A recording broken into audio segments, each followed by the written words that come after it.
Bienvenidos a la revisión de la Agenda Económica PM de este miércoles acá en CNN Chile. Según el mercado inmobiliario, los precios de los departamentos en nuestro país podrían ir al alza por la cifra que comunicó la Corporación de Bienes de Capital. La inversión inmobiliaria para 2023 sería 44% menos que la que se va a ejecutar este año. Y, como dice la ley de oferta y demanda, si hay menos disponibilidad, hay menos stock y, por ejemplo, la demanda se mantiene o sube, ¿qué es lo que pasa? Se ajusta con los precios subiendo también. Un dato muy importante es que, por ejemplo, los permisos de edificación cayeron 27% durante este primer semestre. Son múltiples las razones para explicar la caída en la inversión inmobiliaria que se proyecta para 2023. Menos demanda, una tasa de interés subiendo y la enorme alza en los precios de materiales de construcción son algunas.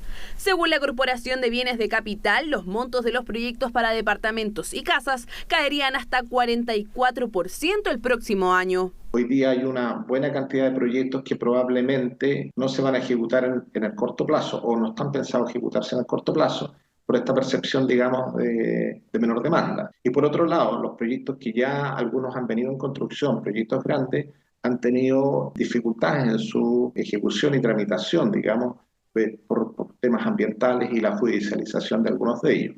De aquí a 2026 se estima una inversión total de 5.334 millones de dólares en proyectos habitacionales, no habitacionales y mixtos. De ese monto, 2.445 millones se concentran en 2022 y desde el próximo año comienzan a verse bajas importantes. En 2023 solo se invertirían 1.363 millones de dólares, cifra que cae a poco más de la mitad para 2024, y en los 2 años restantes del quinquenio el monto llegaría solo a 790 millones de dólares. Esto de todos modos podría variar, pues en la medida que el escenario económico vaya cambiando, el mercado inmobiliario podría recuperarse. Este es un sector que responde de manera bastante elástica a las situaciones políticas y económicas del país. Por lo tanto, lo que uno podría esperar es que en los próximos trimestres muchos proyectos pudiesen aparecer y compensar en buena parte esta caída. La mayoría de toda la inversión se concentra en la región metropolitana con 66%, seguida por Biobío con 9%, Araucanía con 5,4% y Coquimbo en torno al 5%. ¿Qué explica entonces que regiones como Biobío y la Araucanía, marcadas por la violencia rural, reúnan las inversiones más grandes después de la zona central? Hay que separar un poco lo que está pasando a nivel rural de lo que está pasando a nivel de ciudad. Esa violencia está marcada en las zonas rurales, ya no está marcada en las zonas urbanas. Y los proyectos de edificación y de inversión que se están haciendo están todas en las zonas urbanas. La caída de la inversión tiene efectos directos en la empleabilidad. De hecho, la CBC estima que con esta baja prevista para el próximo año se perderían cerca de 9.000 puestos de trabajo solo en la etapa de construcción. La mano de obra que está trabajando en la construcción viene muy golpeada y viene transformándose a lo que es el empleo informal. Hoy día hay del orden del 27% de los empleos son informales. Eso proviene, evidentemente, una parte ha sido traspasada del mundo de la construcción. Además, la falta de nuevos proyectos llevaría a que el precio de las viviendas usadas tanto para compra como para arriendo siga aumentando. Ante esta menor oferta y una demanda creciendo y un déficit habitacional enorme a nivel país, incrementaría y fortalecería el precio de las propiedades usadas y de los arriendos en un mediano plazo. En términos de inversión para proyectos residenciales, en el quinquenio deberían construirse 86.376 viviendas, de las cuales 52.000 están en la región metropolitana. Queremos seguir analizando la fuerte caída de la inversión inmobiliaria que se proyecta para el próximo año en la conversación con el presidente de la Cámara Chilena de la Construcción, Antonio Errázuriz, a quien vemos en pantalla. Antonio, gracias por estar en Agenda Económica. Gracias a usted, Nicolás. Muy buenas tardes. Antonio, ¿los cálculos de la Cámara coinciden con los de la Corporación de Bienes de Capital en cuanto a la magnitud de la baja que tendríamos en 2023 de la inversión inmobiliaria? Así es. Nosotros habíamos hecho una proyección más macro que era, en el último informe Match habíamos dicho que nosotros íbamos a tener una caída de la inversión de un 4%, lo cual está en línea con lo que se está proyectando ahora con el tema de la inversión en la industria inmobiliaria, que es la construcción de edificios, casas. Y eso impacta directamente en esas cifras que han dado hoy día. Ahora, siempre hemos sabido que la inversión inmobiliaria es más o menos 1/10 de la inversión en construcción total. Entonces, por eso cuadra lo que usted menciona, porque si cae 4,3% la inversión total, ahí uno puede hacer la extrapolación de que está en línea, que caiga la inversión inmobiliaria también como un 40%, porque obviamente si comparamos las magnitudes son bastante distintas, son mucho mayor en el específico de lo inmobiliario.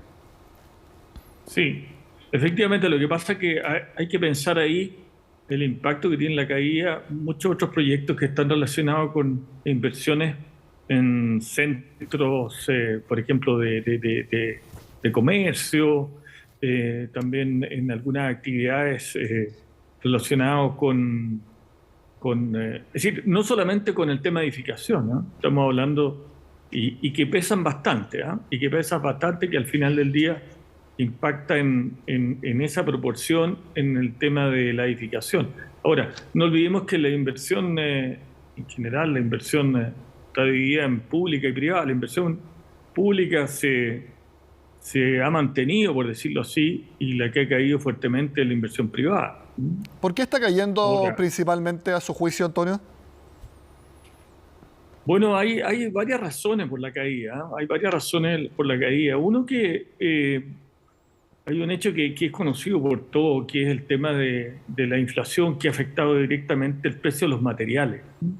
Los precios de los materiales en un año han subido de algunos materiales en un 40%, el precio del hormigón, por ejemplo.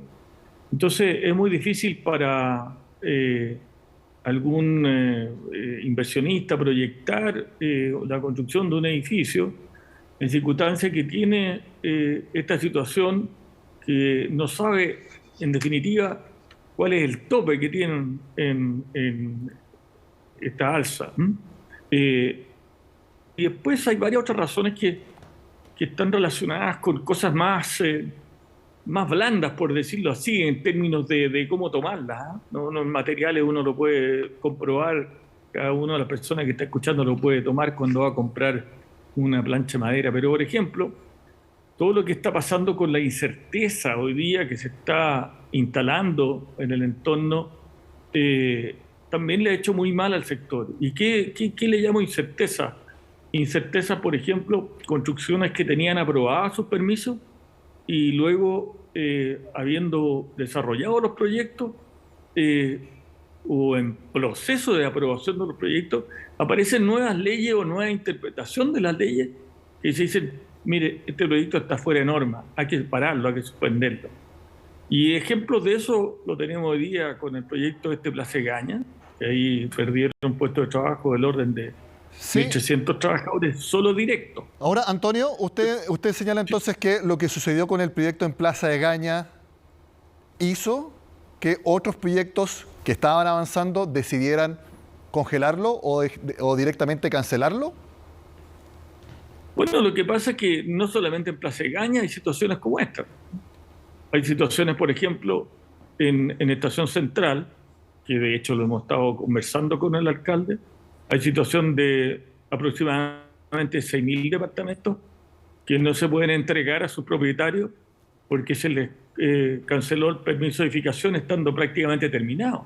Entonces hay una situación ahí. Por un lado hablamos que hay un déficit de vivienda del país de 640.000 viviendas, pero por otro lado hay una situación que hay 6.000 y tantas viviendas, es cierto que no son el mismo tipo de viviendas, que no pueden ser entregados. Pero ¿qué es lo que pasa? Que esos inversionistas que tienen ahí unas inversiones del orden de 600 millones de dólares, 600 millones de dólares, ellos, ¿usted se imagina que van a estar pensando en hacer nuevos proyectos? Ninguno. Entonces, es compleja esa situación de ahí de Estación Central, la hemos estado conversando, hay distintas visiones, ¿de acuerdo? Pero lo único que decimos nosotros, así como una forma de pensar simple, ¿tenían permiso? Sí, tenían permiso de edificación cuando partieron las construcciones. Y hoy día, ¿por qué? Porque se aplicó una cláusula hoy día que hace una interpretación, pero de algo que está autorizado. Claro. Entonces, esa es una situación que se llama incerteza y, por supuesto, que tienen capitales cautivos ahí. ¿Y Antonio? Que no pueden salir. Sí. Sí, y quiero preguntarle también, ¿hay proyectos que están en stand-by dependiendo del resultado del plebiscito del 4 de septiembre? Hay proyectos que están en stand-by, absolutamente. Absolutamente. No es que los constructores estén, digamos, no sé, cargándose, o sea, como Cámara nosotros tampoco vamos a estar indicando cuál es la opción en el plebiscito. Lo que sí que la interpretación que se le está dando a la Constitución hoy día es que yo voy a esperar mejor ante esta situación para decantar, porque cualquiera de las dos alternativas que salga elegido, según lo que estamos escuchando, ¿cierto?, es que hay que hacerle modificaciones. Y bueno, eso es, hay ahí una situación también de incerteza que es buena despejarla luego, ojalá que llegue luego el 4 de septiembre y ahí los inversionistas probablemente van a saber las reglas del juego y saber dónde poner su plata para invertir en él. Sí, Antonio, nos queda poco tiempo, pero quería volver al tema de la inflación. En estos momentos hay proyectos que derechamente dejan de ser rentables por el enorme costo que hay en los precios de los materiales y que no pueden, por ejemplo, cubrir elevando demasiado los precios de venta futuros de las unidades. Efectivamente. O sea, es que hay dos cosas ahí. El tema de la inflación pega por dos lados. Por uno es lo que usted dice, pero por otro lado también el costo que hoy día tienen las empresas, porque para financiar esos proyectos tienen que acudir a la banca y ese es un costo que además de estar más alto, los bancos están tomando algunas, se están poniendo más exigentes en las garantías de las empresas porque la banca sabe que ha aumentado en forma importante el stock de viviendas hasta lo que se llama meses para agotar stock. O sea, hay muchas viviendas que no se han vendido hoy día porque ha aumentado. Entonces, los comités de crédito de los bancos dicen, oiga, ¿sabe? Este es una actividad un poco de riesgo. Para entenderlo bien, Antonio, para entenderlo bien, en estos momentos entonces las evaluaciones de riesgo de los bancos están viendo que los proyectos pueden ser no sujetos de crédito porque posteriormente no podrían vender sus unidades o sería más difícil. ¿Eso es lo que están diciéndole los bancos? Porque efectivamente sería más difícil vender y entonces, bueno, yo te presto si quieres, pero una tasa tal vez un poco más alta porque tengo que resguardarme para asegurarme que tú me vas a pagar. Entonces, es lo que le puede pasar, digamos, a cualquier persona que va a pedir un crédito y no tiene certeza de su trabajo. Entonces, ahí la lógica que tiene el pensamiento bancario es un poco eso, y no le he hecho la culpa a ellos. Ellos saben cómo manejar sus riesgos, sus negocios. Perfecto. Pero así es en una situación que antes de la pandemia y todas esas cosas estaba funcionando normalmente. Antonio Errázuriz, presidente de la Cámara Chilena de la Construcción, como siempre, gracias por estar en Agenda Económica. Muchas gracias a usted, Nicolás. Hacemos la pausa en el programa y al regreso le mostramos otro sondeo que también dice lo mismo que nos comentaba Antonio Errázuriz, que se están estrechando nuevamente las condiciones financieras. Lo vemos al regreso.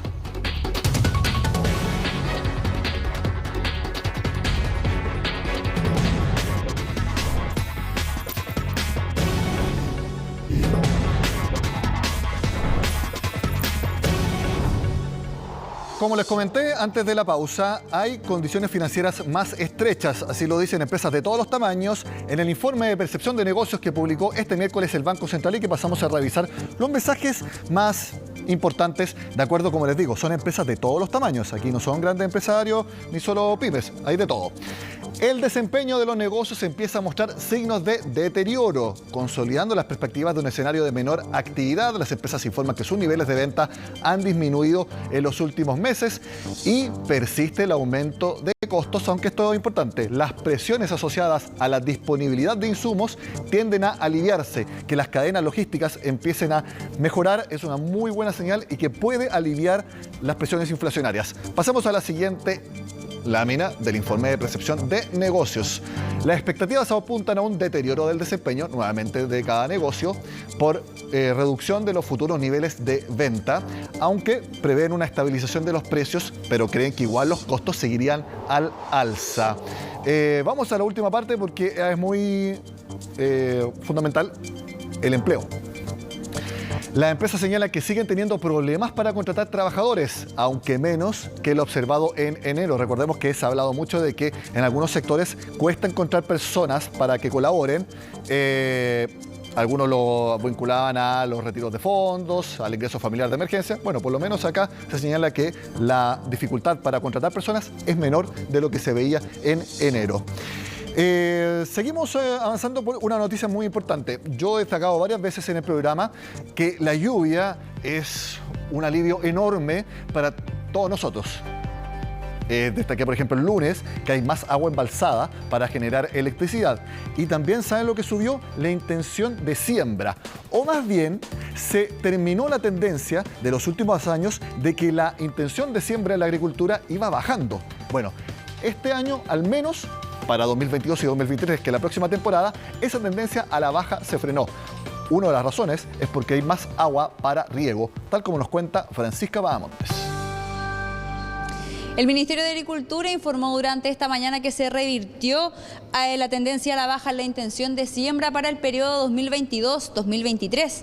Esto es la superficie que el productor pretende sembrar de uno o más productos con el fin de obtener un volumen determinado de este producto durante un periodo determinado. Durante el periodo 2018-2019 hubo una intención de siembra de 610.000 hectáreas, una cifra que vino a la baja durante el periodo siguiente, el 2020-2021, con 528.000. Pero para el periodo de ahora, 2022-2023, esta cifra se logró mantener. Esto es aproximadamente 528.000 hectáreas de intención de siembra para este periodo, una cifra bastante alentadora según lo que decían las autoridades del Ministerio de Agricultura. Dentro de los factores que se encuentran como que propiciaron esta mejora en el fondo de las cifras, se encuentra también el apoyo estatal que ha entregado el gobierno con respecto a bonos y créditos a este sector en particular. También ha beneficiado a este sector las últimas lluvias de las últimas semanas, algo que sin duda han agradecido desde este sector debido a que se les ha hecho bastante más complicado poder sacar adelante sus trabajos con la crisis hídrica que afecta al país. Pasemos entonces a escuchar más detalles en la voz del ministro de Agricultura y también de un representante de los agricultores que también se mostró bastante contento con esta nueva cifra. Los datos básicos son muy alentadores. Gracias a este trabajo, a partir de que hemos cuadruplicado el crédito agrícola con el Banco Estado, INDAP se ha desplegado en los territorios. En trigo crecemos 3.2%, en cebada 45%, en maíz 3%, en poroto en torno al 1%. Creo que es un año promisorio, es un año que podemos aprovechar en bien para hacer nuestros cultivos, asegurar de la producción de nuestros alimentos en el ámbito de las hortalizas, las leguminosas, los cereales y todo aquel producto que nuestra gente, ¿cierto?, que es detrás de las cooperativas o organizaciones de la agricultura familiar cultivan en sus territorios. Durante esta mañana en Agenda Económica M conversamos con la representante de la FAO para Chile, Eve Crowley, quien se refirió a las perspectivas justamente de este sector para Chile y también para los países vecinos. Ella mencionaba que la escasez de fertilizantes podría tener efectos eventualmente en la producción, no solamente en el acceso, sino que también en la disponibilidad de alimentos. También ella señaló la importancia de seguir monitoreando justamente los problemas relacionados a la crisis climática, porque estos también también han influenciado de forma negativa en el trabajo de este sector, por lo cual hay que poner ojo y no descuidar lo que puede ocurrir de aquí en adelante con este tema. Pasemos entonces a escuchar sus palabras. Si los fertilizantes son tan caros, puede tener un impacto sobre la producción en países productores de alimentos. Y si esto pasa, implica una reducción no solamente en el acceso, que es el problema actual por los precios, sino también en la disponibilidad de los alimentos. En América Latina estamos con una variabilidad de lluvia. Si hubiera desastres mayores como una sequía en Chile, hay el tema de crisis climática que puede ir agravando la situación de la disponibilidad de los alimentos. Cifras alentadoras entonces, según lo que indicaban las autoridades. Hay tranquilidad en cuanto a la disponibilidad de alimentos para Chile. Creen que esta cifra se podría mantener quizás en un futuro, lo cual lo cierto es que es difícil de prever debido a estos factores que ya les mencionaba anteriormente, factores externos no solamente, también factores relacionados a la crisis climática que justamente tienen su impacto negativo en este sector, por lo cual hay que estar bastante atentos a cómo se vaya desarrollando durante los próximos periodos el trabajo en él. Y un aspecto muy importante para los agricultores y para todos los exportadores es el precio del dólar. Les cuento que llegó a estar bajo 900 pesos este miércoles, 899, 898. Sin embargo, luego retomó el alza y cerró en 911 pesos. ¿Por qué cerró en alza? Porque hay algunas estimaciones de que la Reserva Federal de Estados Unidos subiría más la tasa de interés. Y si sube la tasa de interés allá, se aprecia el dólar en todo el mundo, incluyendo Chile. Y también porque el cobre cayó aproximadamente 0,60% ante la tensión entre Taiwán y China por la visita de la presidenta de la Cámara de Representantes de Estados Unidos, Nancy Pelosi, a Taiwán. Con esta información terminamos la agenda económica de este miércoles. Sigan con nosotros acá, CNN Chile.